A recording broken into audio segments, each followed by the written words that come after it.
14 मार्च 1760 रोजी शिवलिखिताच्या मुहूर्ताने रात्री नानासाहेबांनी सदाशिवराव भाऊंना निरोपाचे विडे रवाना केले. पटदूरच्या उत्तरेला 26 मैलांवर असलेल्या सिंदखेड इथं भाऊ आले. सिंदखेडात सर्व फौजेची जमवाजमव करण्यात आली.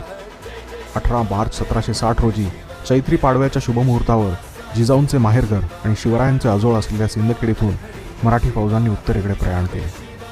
राष्ट्रमाता जिजाऊंचा आशीर्वाद घेऊन जणू राष्ट्ररक्षणासाठी महाराष्ट्र निघाला होता. मराठी आता उत्तरेच्या दिशेने निघाले होते. त्या पाठोपाठ दिल्लीतील केशवराज यांचे एक प्रसिद्ध पत्र 3 मार्च रोजी लिहिलेले 31 मार्चला येऊन पोहोचले. त्या पत्राचा सारांश असा होता की दादासाहेबांसोबत पोख्ता सामान, फौज, तोफखाना आणि फिरंगी सैन्य जे द्यावेचे आहे ते देऊन पाठवावे, की ते आल्यावर राजश्री होळकर आणि शिंदे हे मिळून उत्तम प्रकारे अब्दालीचे पारिपत्य करतील. मोठा दीर्घ रोग अब्दाली आहे, असे एक मोठे महत्त्वाचे वाक्य त्या पत्रात होते.